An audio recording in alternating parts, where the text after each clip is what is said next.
You're listening to Get to Know World of Warships, a podcast hosted by Bogsy and Synpax, produced by TNG The New Guys. Synpax, I'm not going to lie to you, it feels really weird not giving the intro anymore.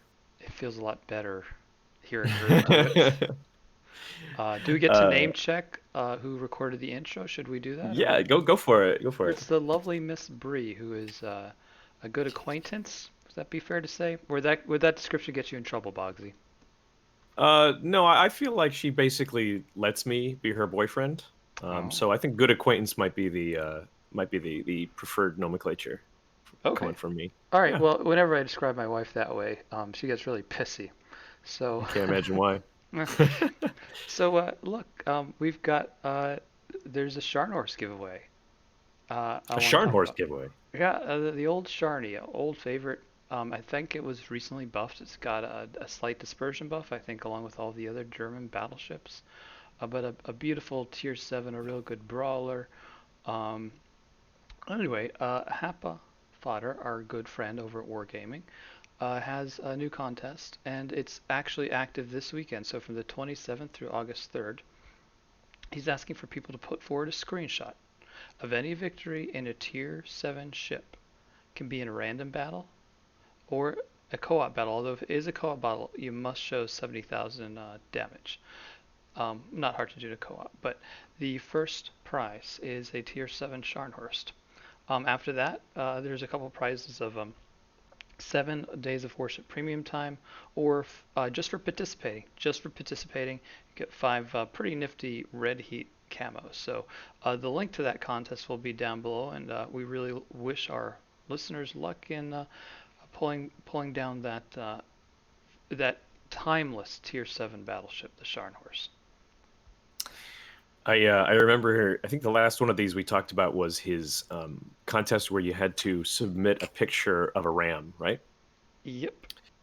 So I posted a picture depicting 2 mountain goats hitting their heads together, and I said, "Here's my ram, I hope you like it, Happa." I did not win. I think that's grounds for disqualification. Dang it. That kind of trolling. Oh, you want to know something funny? Is, my alarm, sometimes my cell phone rings, which is my reminder now to turn it off or turn it to vibrate. Somebody said that that's not actually a cell phone, that's just the alarm I get every time a Unicom player leaves their clan. So I can go track them down, but that responsibility has long since been delegated to other trusted members of the clan. So that is amazing. Yep. So we got a new a new dockyard event coming up, because I just got the Odin today. I know I've been seeing them all over the place in ranked.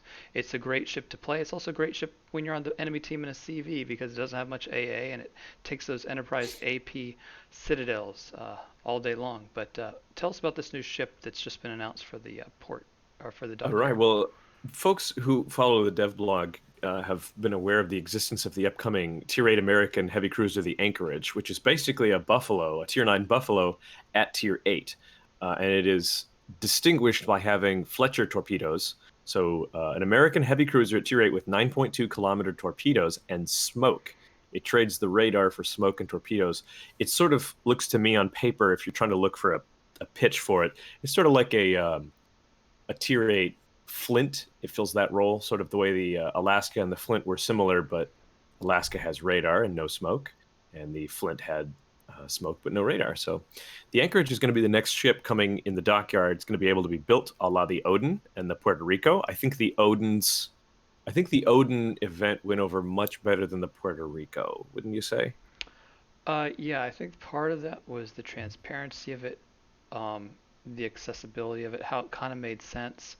And, even they thought it through that, like, let's say you buy it in advance, but you do all the directives. Well, you end up getting steel, which is kind of a nice bonus. So I think it was, we heard this from our conversations with both Happa and with Fem, that Wargaming kind of got the message. It's a live and learn kind of world for them. And, I think that lesson was applied. What's your take on it? I enjoyed the Odin. I'm going to get hate mail for this, but I actually thought that some of the directives to get the Odin were too easy. I was sort of like, oh, I kind of like having a difficult thing to go out and strive for and to aim. And I definitely don't want to do it in my real life, so I'd rather do it in World of Warships. But it was a good event. I liked the Odin. I got it for the discounted price. I think that's a really savvy way for wargaming to give the community something to work towards on a day-to-day basis that results in a real thing. It's a ship. It's a premium ship, and it still costs a little bit of money at the end, but your hard work discounts that. That's a much better way of getting to it than, for example, the fabled Puerto Rico debacle. Right. So I think it's going to be a strong ship too. It's got 12 guns at 12 203s at tier 8, smoke and torpedoes. I think it's going to be an interesting ship. I'm looking forward to it. 12. You sure I about believe that? I think it's 4x3. Yeah. I'm looking at it. I'm counting 9. Oh well. 3 by 3. Uh, Yep. But oh, one thing, well. the other thing we don't want to overlook too is that in the process of grinding this, whether you got it or not, whether you spent doubloons or not, you also got a Graf Spee, and you got a Graf Spee in the midst of the first ever clan battles at tier 6.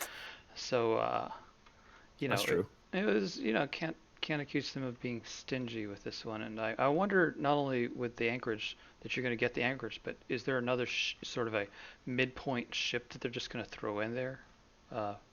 It's not looking that way right now. What I am seeing right now is that the rank 12 directive is once you complete that, you get 100,000 free XP for completing the 12th phase. So I think that's their equivalent. It'll get you a hefty chunk of the way towards an Alaska or towards some other thing that you might want that's free XP. That's pretty nifty. That's pretty nifty. Yeah, I'm looking forward to that ship.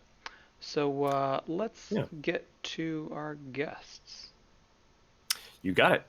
Well, today we've got a clan that I found actually by through our. I'm sorry, I'm having a brain fart. I found these guys through our North American Clan Embassy Discord directory, and that was a mouthful.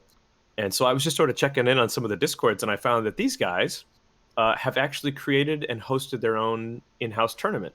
And I was intrigued, so I stopped in and chatted, and I thought we'd bring them on and talk to them about it. So from Clan Rubber Ducky, RBRDK, we've got Cello Forever and Deke Fillmore. Hello, Phyllis. Greetings. Thanks for having us. Hey, it's our pleasure. Thank you for being here. So I'm just going to go ahead and start off by asking you guys a little bit about your clan, where you come from, where you're at right now. So as I understand it, there's a little bit of a unique story here in that Deke Fillmore is the one who started the clan and then left, and Cello, you took over, and then Deke came back and is now a commander. Is that right? He didn't start the clan. He's one of the earlier members than I was. And when our original commander left, he took over. And then Rage quit the game after some of Wargaming's shenaniganry, but came back now, and I haven't given him in charge again, so I'm in charge now. I see. So, Deke, can I ask you, what was it that caused you to rage quit? Oh, just that constant string of losing battles that goes on for days and days and feels like it's never going to end. I see. So it was more of a gameplay issue rather than, it wasn't the Puerto Rico or CVs or anything like that. No, I can usually roll with the punches that Wargaming throws at me as long as it's not the matchmaking. The matchmaker. You feel like the matchmakers had got it in for you? Absolutely. All right, great. Well, so how did you guys, let's just get a real quick history going here. When did Rubber Ducky get started? Because you said that neither of you are the actual creators of it, right? Yeah, I'll let Deke answer that one. He's earlier than I am. Okay. Well, we've been around for about 1.5 years now, and it was founded by our old clan leader, Quickie Mart, and he brought it out of one of the wolf clans. They've got so many of them, I couldn't tell you which one it was actually from. But they wanted a clan that was more focused on just having fun and enjoying the people that you're with, and less focused on the hard slog of grinding through clan battle rankings and everything. And it was more about player growth and less about stats. I see. Is that where you guys find yourselves now? More of a social clan? Yeah, to a degree. We're pretty much we're a clan that's focused on getting people in that are going to improve, and each consecutive clan battles season we've been having in the past few months and years, so we've done progressively better. So our clan is definitely improving, and the players we seek are also players who want to improve. So we're a community of people who enjoy playing the game, enjoy the people we're playing with, and yeah, that's pretty much our goal, is to keep getting better. Great. Well, Syntax, you want to carry it from here? Oh, do we lose him? No, I'm sorry, I'm here. I had my microphone muted as I was munching on some potato chips.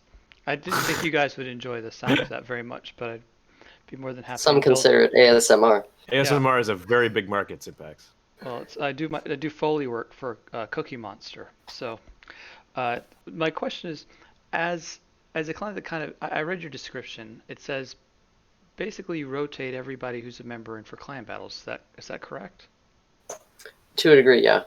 We have a group of active people who are the core group that we play with, but we try to give everybody a chance to play clan battles, get a chance to get some experience with, and hopefully improve.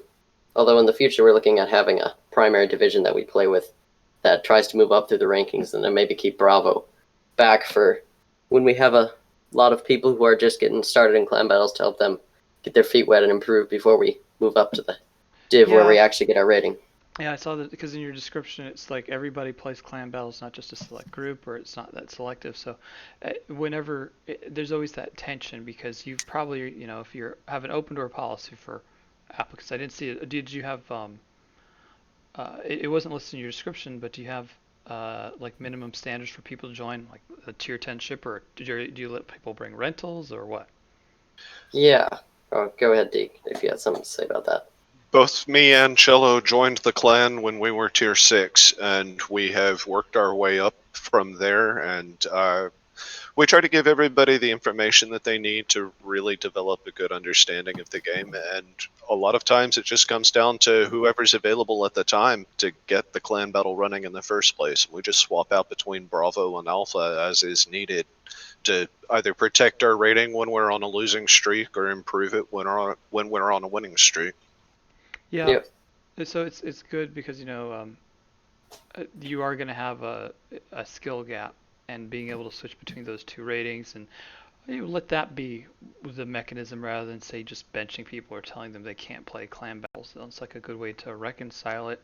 Do you find that there are any members that maybe when they started they weren't very good, but from playing with you and playing clan battles, divisioning, they made substantial improvements, and now they're like a frontline player?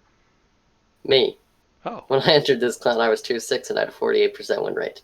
I dropped down to 47% once, and I was like, I gotta fix this. So I started watching some WoW's YouTubers, and now I'm up to almost 55. So wow, I've definitely made a lot of progress that way. Side note, you mentioned YouTubers. Which one do you think was most helpful to you as a relatively new player trying to learn things? Who do you think helped you the most? Well, primarily, initially, I watched Flambast, and I learned mostly from his example. But I think a good way for a player to jumpstart their skill would be probably iChase Gaming. His series, How to Get Good at World of Warships. That was something I watched more recently when I'm more experienced already. But I think rather than just learning from example and picking up what you can, him actually enumerating and explaining everything would probably have helped me learn a lot faster than I did even. Yeah, there's a lot more to this game. It looks like just this arcade shoot 'em up, but there's so much depth to it, and I owe iChase for helping me grasp, the nuances of how AP works. And all of that, and that's definitely. I'm glad that, along with being in your clan, led you to be on what we call in poker the upswing. So I'll hand it back to you, Bogsy. Yeah, well, gentlemen, obviously the reason why we've got you here is because we'd really, really like to talk to you about your homegrown tournament. Oh, yeah? Sorry, I'm also. I took a bite of my sandwich while Syntax was talking. We can all tell. We all Man, know. everybody's got a snack. I need to join the club. All right. Well, what kind of sandwich is it, Bogsy? It's a bachelor sandwich. It's just turkey and cheese and mayo with bread. That's a pretty good bachelor sandwich. My bachelor sandwich. but it used raw ramen as the bread, so you're living the high life there, my friend. This is embarrassing. Or, I mean, it would be if I had feelings. And thank God I don't. So, Well, okay. I want to pretty soon here throw us over to break and have these guys sink a ship so that we can come back and talk tournament statistics. But I do think it was interesting that you mentioned that you had a 47% win rate at your worst, and then you literally decided no more. I'm gonna get better at this. Started watching YouTube videos. I don't hope you don't mind if I just ask you this, since you guys are a clan about fostering new talent and helping everyone get better. What do you think was the most useful thing you learned? Like, was there anything in your move from 47 to 55% win rate? Is there anything you can attribute as, oh, I'm doing that now, and this is the key thing that's helping me get better? I think the single most hard thing to learn in World of Warships, and also the single most valuable thing to learn, is positioning. And there's not really a moment I can put my finger on where I just learned it. But watching the experienced players over and over again in many different games started to give me a general feel for it. And I stopped doing stupid things like charging around an island when there's 3 battleships there and getting deleted and all that stuff. And wait, is that not what you're supposed to do? Oh, okay. Sometimes you wonder looking at your teammates, but yeah, starting to not do that, getting a better handle on positioning and everything definitely helped. And it was just a gradual, I didn't have big jumps. It was gradual. I've been working my way up, which was something to do with the fact that I had 1,000 battles at 48%. So it took a while to get back up, but now I'm over 3,000 and we're improving. Well, I wouldn't beat yourself up about that, because I'm pretty sure that my first 1,000 battles too would probably have gotten me thrown out of my family if they had actually known what it meant. Well, I didn't know that I could fire more than one gun until tier 4, so. Okay, fair Or enough. gave me the free tier 3 Campbelltown when I used a recruitment link, and I was like, why would anyone play a cruiser? I have just as many guns on a destroyer. That's it makes sense to me, my man.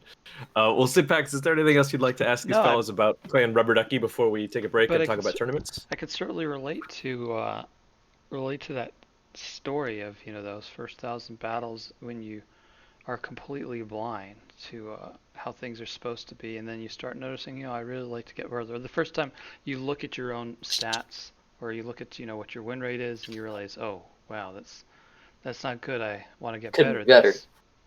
Yeah. So it's totally relatable, and a really good way to get better is being in a clan with folks you can div with. I would encourage Deke, when he was rage quitting to strings of losses, if my philosophy is that if you're not running in a 3-man division, ideally a balanced division, you really shouldn't have an expectation of winning the game.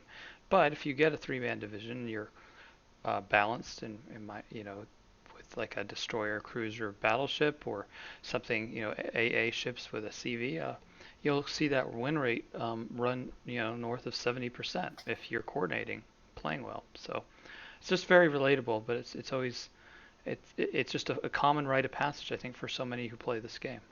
Definitely. I think my own story is part of the reason why I don't just look at stats when it comes to recruiting people.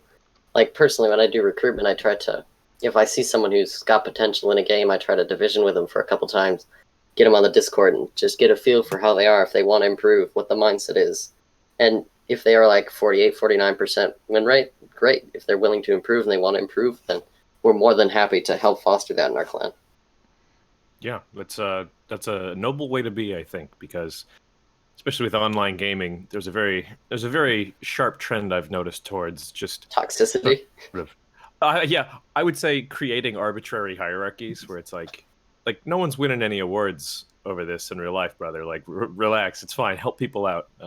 So, well, let's do this. Let's take a quick break, and when we come back, we're going to talk with Rubber Ducky, with Cello, and with Deke here about their tournament. So stick around for that, and we're also going to have them sink a ship. So, fellas, I mentioned it to you before we started, but basically what you're going to do is you are going to cancel a ship. You're going to dig deep into its Twitter feed history, and you're going to find something slightly offensive, and you're going to erase it from history. It never existed. All its contributions are gone. It is canceled. So we'll do that when we come back on Get to Know World of Warships. Welcome back to Get to Know World of Warships. Sidpax and I are here talking with Rubber Ducky in the form of Cello and Zeke. We're going to talk in a few moments here about their homegrown 1v1 tournament in Clan Rubber Ducky. But first, sink a ship. Zeke, let's start with you, buddy. What's it going to be? I would love to see the clip air removed from the game.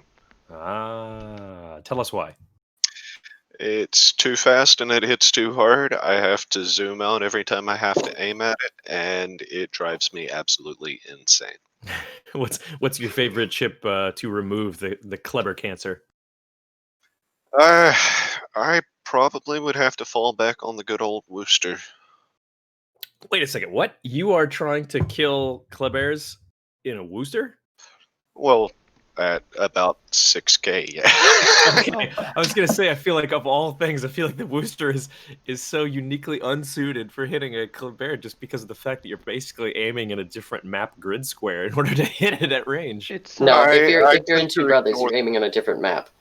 I tend to ignore them until they get a little closer. Yeah, if you engage, if a Wooster engages a Kleber at the Wooster's concealment range, a Kleber is going to have a hard time. The issue is just much outside that range. That shell flight time could introduce some trouble. Fair enough. Kleber, we haven't heard that one in a while, have we? Nope. It's been a little while. All right. Well, we Cello, ever? how about you? I think we have once early on in the inception of Sink a Ship. I think someone was still upset about the Kleber from 2 seasons ago. I feel like we should have been keeping track of this, but yeah. Somebody can go through all the podcast episodes and find them, I'm sure. Yeah, I'm sure we have. Do that, and then email us at thenewguyswows@gmail.com. Whoever I think I'll does pass, that, thank you. if somebody actually did that, we give them a segment. So you get to do a segment to plug whatever you want to plug if you actually go through all the trouble of documenting. You know what? It. That's a fantastic idea. In fact, before we get to you, Cello, that's it. We're putting that out there right now. If you go through and you create a list of all the ships that have been sank in Sink a Ship, we will give you your own segment. How about that? Yeah, I think we need. I'm not sure if that's the prize. I don't know what we're going to talk about. Well, I don't know what we're going to talk about. Well, I don't think we have to worry about it because the amount of work that requires versus the reward is. I don't know. It's pretty skin and bones there. I don't know, the reward of getting to hang out with you guys for like 45 minutes. Aww. Oh, wow. New favorite guest, Cello Forever, 2018. There he is. Well, you know, I do try.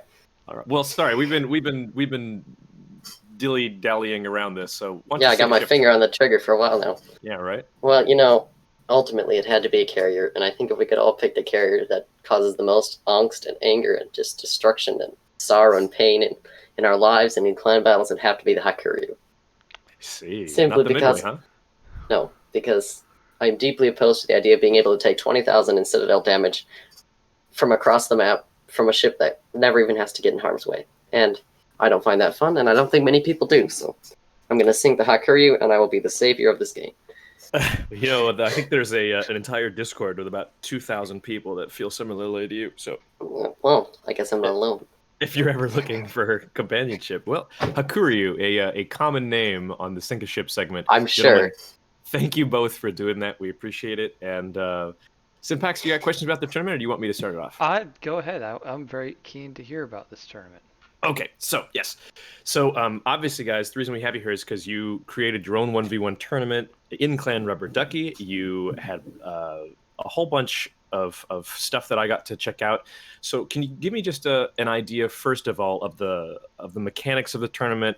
How many people are involved? How did you guys set it up? How long has it taken? Is it over? How did it go? And then we'll start talking about Inception and stuff like that. Sorry, there. You broke up a little bit. We're having a bit of a thunderstorm. Oh, I'm sorry. Just give me an idea for starters. Give me an overview of the mechanics of the tournament itself. How is it working? Okay. Yeah. How yeah. That's it. I'm gonna stop talking. Okay. So I initially dreamed up the idea because I was like, we had all this coal in the clan treasury, a little over 20,000, and I wanted to figure out a way to fairly distribute it among the clan. But since, as we talked about earlier, we have a lot of people who play clan battles to varying degrees of activity and everything, I didn't want to really try and just give it to a select group of active people or something. So I decided to, on a 1v1 tournament, after watching some of the videos Flambas posted of the 1v1 tournament he did. And initially I was going to do it in bracket format, but I posted that initial idea to all the deputy commanders in our commanders chat, and I got a lot of good feedback from that because when it came down to it, we just didn't have. We posted a survey in one of the announcements channels to see who wanted to participate, and we got around 8 people, and having a bracket of that wasn't terribly practical, and it would eliminate people early, and the time constraints were also a thing. So we decided on a round robin format, which I really warmed up to over the course of organizing it, simply because it doesn't matter what timeline the battles get done on. So we had 8 people, which means each person had to do 8 matches, and 1v1 in a training room, that's like 2 or 3 minutes. So we just posted all of those, and I think I showed you the channel when you popped over, but Yes. Everyone would react to who won and who lost, and then we had a whole channel that just had all the information we needed to figure out the win rates for all the 1v1 tournament, and it could happen any day that we needed to. If somebody wasn't there, if somebody had to leave early, you could do the matches in any order, and it didn't matter, which was really helpful in organizing it, especially with everybody's schedules and such. We had one night where we did the bulk of the matches, but there's still a couple people who just recently finished up, and ultimately we'll end the tournament with the top 3 or 4 people facing off in a bracket format to see who walks away with the number 1 prize, but we haven't done that yet. So Well, that's great. Well, Simpax, feel free to just jump in whenever you want, or DM me if you got something. I'm full of questions now, so I'm just gonna go ahead. So you guys are doing a 1v1. What are the actual stipulations for it? What tier? What type of ship? I'm glad you asked. Okay, so we decided on, simply because it was a small tournament, and so we decided to do the 2 participants get to pick the ship types and the ship tier. Really? And yeah, and that worked surprisingly well. And if they agreed to it, they could have different classes. So one could play battleship, or one could play a cruiser. But both people had to agree to that. And at least in my matches, we never had any trouble with indecision or people wanting to play ships and disagreeing. I was surprised how smoothly it ran. And as far as maps were concerned, I took all the maps that were, I believe, 32 kilometers by 32 kilometers or smaller, because we wanted to keep fighting up. And everywhere I could do epicenter, I did epicenter, and otherwise standard battle, just so that we wouldn't have caps and running around and all that. And I threw all of them in a random generator, and since we had put out all the matchups beforehand, I just randomly generated a map for each one. So each person could go into that channel, find their next matchup, and the map would be right there. Wow, sounds like you did. You put quite a bit of forethought into the actual thinking of how to maximize people's ability to efficiently get through their matches. Yeah, and I think it took me a little over an hour to get through all 8, so that wasn't bad at all. Oh, that's not bad at all. And that was with time waiting for people to get out that I needed to face and everything. So Right. Okay. Well, so how many people from your clan? I mean, obviously, a clan's got a limit on the number of folks. How many people actually took part? we put out the announcements. This is the first time we've done this, and I think we got 8 people who wanted to participate. And so of the 20k coal, I took 7,000, and we distributed that among all the players. So each person got 800 as a participation prize, which surprised me that how few people participated with that reward already posted. Right. And then the rest of the 13k will go to the top 3. I think we're giving 7,000 to the number 1, 4,000 to the number 2, and 3,000 to the number 3, I believe. Something like that. That's not so bad. That's pretty good. Do you feel like it would have? Do you feel like the round robin tournament style would function if you guys had, let's say, 20 to 30 people playing as opposed to sub 10? It depends on how, because each person has to face everyone, which is what the round robin does. And so if each person has to face 30 other people or 29 other people, that's going to you'd have to spread it over multiple days. It would still work just as well. It would just take longer, and it would be a little more organization you'd have to do. But I think it would definitely work. But when you start getting up there in the amount of people, bracketing becomes a lot more practical. It'd be like World of Warships speed dating, wouldn't it? Well, okay. So now I'm kind of curious to know. You said, I'm still trying to wrap my mind around the notion of people just agreeing on a tier and a class. So would someone just say, hey, I'd like to play tier 8 battleships in this one? Yeah, pretty much. Wow. I was very impressed at everybody was very willing to do that, and there weren't any arguments, at least to my knowledge. And I think we just have a really nice, laid-back group of people who are willing to kind of go with things. And we actually have more trouble getting somebody to actually make the decision than getting people disagreeing. Sure. I'm in my mind, I'm just thinking of, oh gosh, well, if it has to be, tier 8 and it's going to be destroyers, in my mind, of course, I'm thinking either of a French DD or a Lo Yang, basically just because I know their capabilities versus another destroyer. Did you guys find any particular ship that was sort of dominating your own mini meta, I suppose? Well, the thing is, not all of us have all the ships, and a lot of us don't have a huge arsenal of ships. I mean, I've got like 62, but I don't have everything, and I could free XP the lower tiers if I wanted, but it came down to what people had, and I don't think we found one ship that was dominating simply because people chose different tiers and different classes and everything. I think I had a tier 2 destroyer match with one person, then I had a tier 10 cruiser match with another person, so Yeah. a lot of variety. Okay, well, so Syntax, did you have anything to add? No, I think it's remarkable when clans themselves sort of create their own game modes or own sort of separate tournaments or things like that to keep their players engaged outside of the game itself, which is a lot of competitive elements. I know that we at TNG Definitely.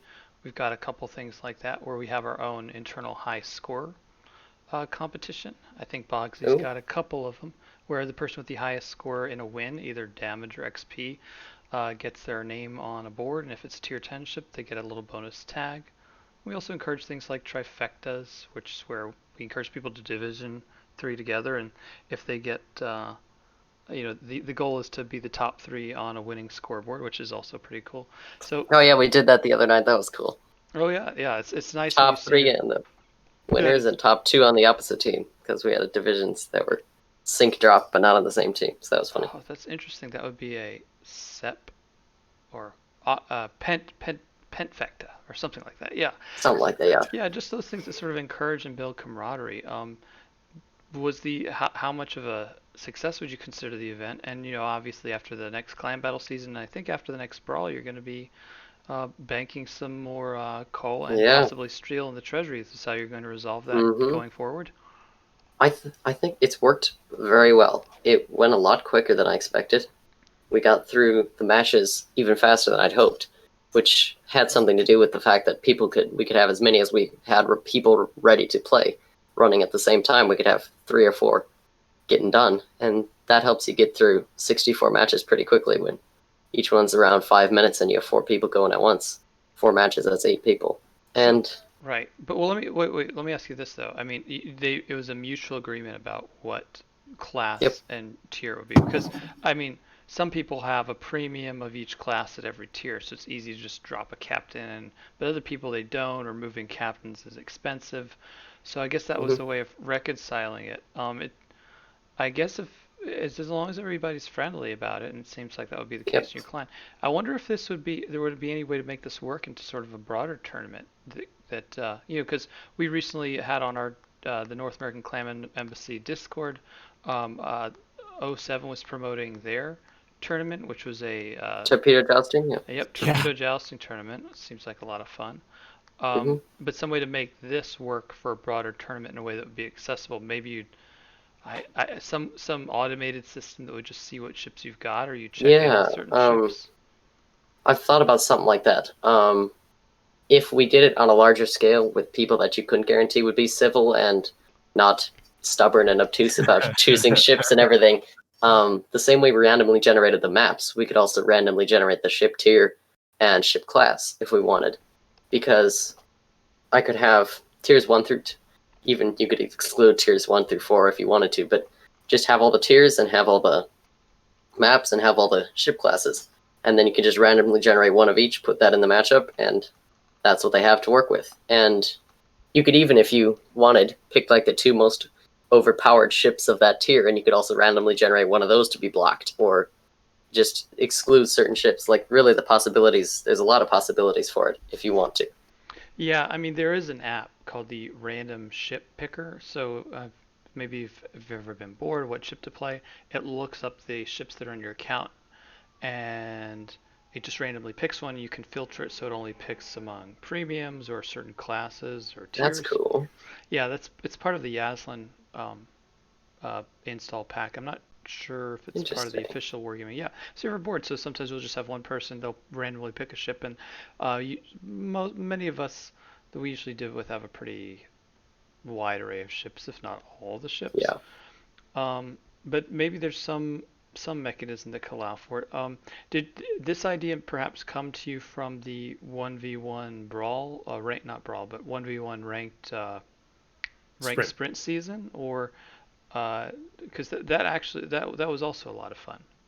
Oh, that was my favorite ranked season to date. I love that. But that was definitely an influence. I looked at some of the differences they had. Unfortunately, I don't have the flexibility of Wargaming to just shrink down all of their maps and put caps where I want them and everything. But instead, we just chose the smaller maps, and I took a lot of inspiration from Flambaz's 1v1 that he did as well, that I was able to look at.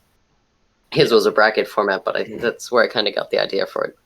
Yeah, and I would note that there is a version of the or a battle type on the ocean map that I think is called something like ST Armor Test, yeah. Yeah, that's not a bad option if you are doing a 1v1, and that's basically, I think you just have to kill the other guy, and that resolves it, which I think is the point, right?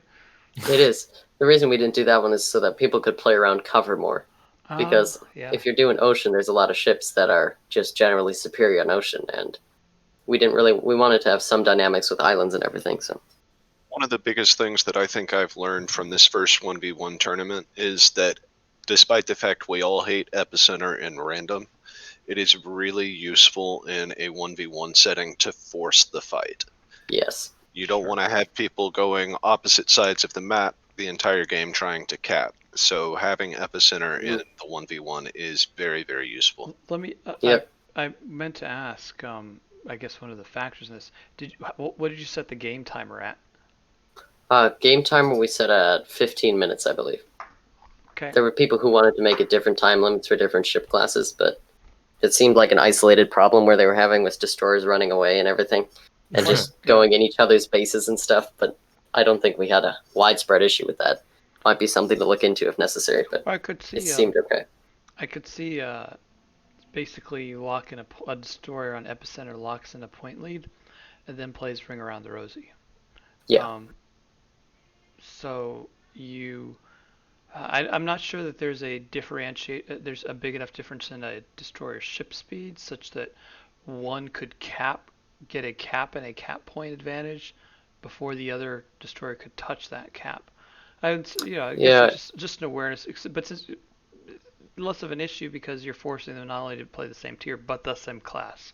So yeah, if they agree to different classes, that's okay. But generally speaking, most people didn't agree to that simply because it's more predictable if you're fighting another battleship to be in a battleship, or vice versa. And the last thing anybody wants is to be in a battleship and then end up facing a destroyer. So when you give people a way out where that won't happen, they're more than willing to take it. Right. Well, people want to win, so. Yes. Bogsy, do you have any more on this, or do you want to move to plugs? Yeah, no, I guess I have one. One concluding question about your tournament. Sorry, I didn't mean to jump ahead because I'm also skipping the that other segment we do from time to time. Yeah. Name that sometimes. horde. No. Oh. That was such a smashing success, wasn't it? That was the joke certainly was. That was an excellent fake out. I bought it hook, line, and horn. So, yes. Well, so gentlemen, I'm curious, and that is to know if there was anything about this tournament that you did, that you sort of would do distinctly differently next time. Is there anything that didn't work out very well that you might be willing to admit and just say, yeah, we tried that, didn't work. I'm going to try that differently next time. It went pretty well for the first time, I thought. There wasn't any really glaring issues that I saw. One thing I might do is, after the initial night where we did the bulk of the matches, we just kind of fell off the bandwagon, and I didn't actually bug people about getting their matches done, so it's been dragging on now without a conclusion for a couple weeks. But I'm hoping to solve that problem probably tonight or tomorrow, at least to get the finals in. I still have to count up the wins and figure out who's ahead, although I think I know who it is. And then we'll bring it to a conclusion. Exciting. Well, when we're off the air, ask Synpax how he motivates us to get our naval battles done. Maybe that'll help you out. Oh, But, okay. I will. in the meantime, we'll move to the last segment, and I'll put Synpax in charge of a very fun segment. Go for it. Oh, well, every episode we introduce a clan, we want to give you the opportunity to find new members, and we do that in the form of poaching Synpax. So, pitch me. Why should I join Rubber Ducky? Well, you just broke up, but I'm pretty sure you just asked me to poach you, right? Go for it. Okay. Well, let's see.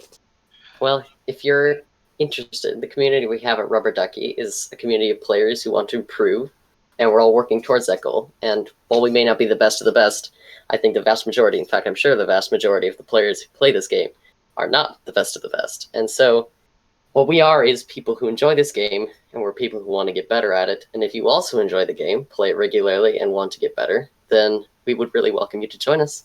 And it also helps if you aren't a jerk, so. Well, you disqualified me there, so sorry, fellas. Okay, there's his way of recruiting people, and then there's my way of recruiting people. And, Oh, yeah, Deke. Is this a double poach? Uh-oh. I I wasn't prepared for this. World's first. Can confirm.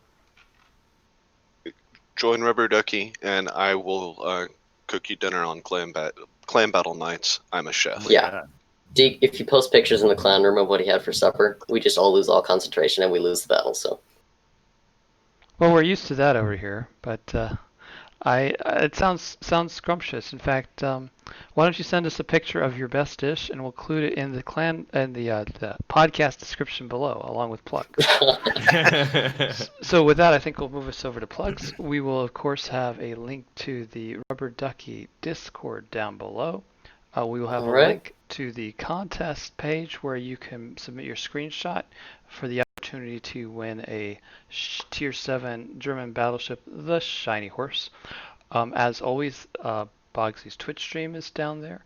The North American Clan Embassy link is down there, and we encourage every clan, everybody to join, but particularly clan leaders, because we have a clan leader only channel where we can discuss high diplomacy. Our mailbox, especially for any of those taking us up on the offer to go back and archive all of the Sink of Ships from all 41 episodes. Maybe you should offer a free premium ship for that. It'd probably be better motivation. That's not a bad idea. Well, let's get back to that. That actually costs real money. So, actually, I don't think we started. It's probably not all 41. I feel like we were a few episodes in before Bogsy came up with that segment. I think it was episode 4 or 5, yeah. Yeah, something like that. So, but get in touch with us. Playing us out today will be DJ Nora and Pure's probably most famous track, Diving with Whales. Bogsy, take us home. Well, that's it for us. I want to thank our guests, Cello and Deke from Clan Rubber Ducky. We wish them the best of luck finishing up their tournament, and thank you for being here, and thank you all for listening. We like doing this, so keep listening, follow if you can, and we'll see you next time on Get to Know World of Warships.